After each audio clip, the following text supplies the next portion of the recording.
Good afternoon. I'm Trista Keaton, and you're watching The Source. Today's Source, we highlight DePauw's performance of the Seagull, as well as the annual Little Five races. According to the DePauwLibrary.edu, a pictorial history at DePauw, DePauw's Little 500 began in 1956, just 5 years after Indiana University in Bloomington started the event. Both were bicycle races inspired by the famous 500-mile auto race held at the Indianapolis Speedway each Memorial Day. These bicycle races have transformed from one day of men's racing to an entire week of fundraising by the student bodies at each college. Proceeds at DePauw go to support literary initiatives in Putnam County and across central Indiana. D3TV shows footage and interviews from bikers and patrons at the race. Just go whenever. Yep. Hi everyone, my name is Maris Serpina and I raced for Alpha Chi today. Today was obviously a lot colder of a day, but it was such a fun race. All the girls did so well, and it was super fast, so it was really fun to do this today. Okay, that was really tough, but it felt really good, and I really like the atmosphere. Thank you guys so much. Guys, I'm Maddie Moore. Couple months of training, but it was all worth it, and it was a really fun time, and seeing the DePauw community come all together and have a great time on campus.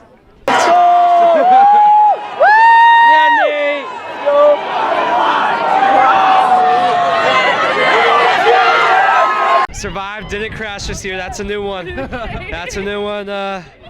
You know, I think Beta did pretty good overall. Proud of the guys. Got to put more work next year, though. I'm so tired, but I'm also really energetic, so there you go. That might be all the adrenaline.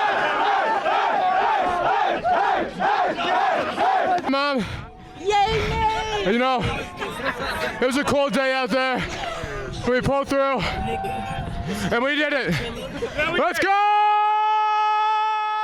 You at second place, Afi in third. We now move into the DePauw's performance of the Seagull and Anton Chevek's The Seagull, directed by Caroline Good and translated by Tom Stoppard.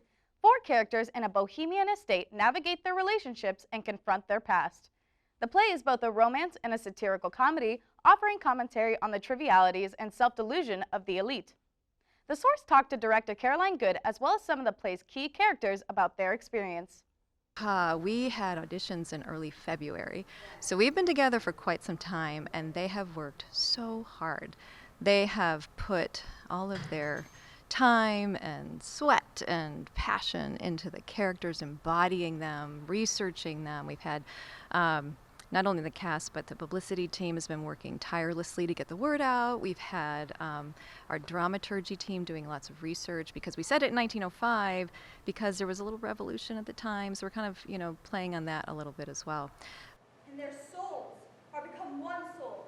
I've been acting since I was maybe in 8th grade, but nothing this major, usually smaller parts. But my first major role was last semester in Scotland Road, and then this role now, which I'm very grateful for. And as a sophomore, I am very aware of how grateful I am that I have been able to participate. I never think about old age or death. What will be, will be. I think I've had a lot in this show, a lot of growth. I've never really been a character who's a really big presence, and I think that that's what Arkadina is. She very much wants things her way or the highway, and I am not that kind of person, so being able to do that has really opened a new sense of confidence in myself that I definitely didn't have before this show. Can you try to my pet corn? You see, nope, I'll grab all this. Irritable. Okay. Let's talk about my kind of been life-changing. This is my first ever production, so I don't know. It's really something. Like, it's really changed the way I've thought about theater. And I was contemplating not even auditioning for anything after this, but my experience has really changed how I think about theater, and I think I'm going to continue with it moving forward. This marks the end of this year's DePauw's theater season. We look forward to next season's plays and performances starting fall semester. We will now continue on to the War Room with PAC student and researcher Jake Wood. Thanks, Trista.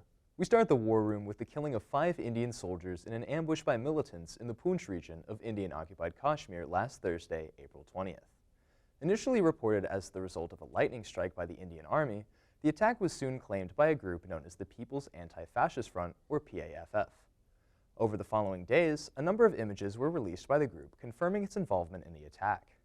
A manhunt for the militants was launched shortly after the attack, but in a release published on April 21st, the PAFF claimed that the security operation had failed to activate and catch their fighters. The attack comes ahead of its scheduled G20 conference, in which several of the meetings are to be held in Kashmir. According to militant rhetoric and the War Room's analysis, this attack and future attacks are likely designed to prevent any such meeting from occurring in the disputed territory. For our next story, we have an update from the war-torn Sudan. The United States, United Kingdom, and a number of other countries have evacuated their diplomatic personnel from Sudan amidst a growing internal conflict that threatens to drive the country into civil war.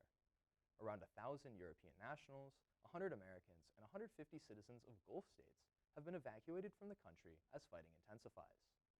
Other countries are also under pressure to rescue their citizens, including Nigeria, where university groups are calling for abroad students to be rescued by their government. There are now also growing accusations that a faction of Libya's military and the Russian Wagner Group have been aiding the rebel Rapid Support Forces. Time will only tell how the conflict in Sudan develops, but the source will continue to watch. Thank you for watching, and be sure to follow us on Instagram at D3TV and subscribe to our YouTube channel to keep up on the real news.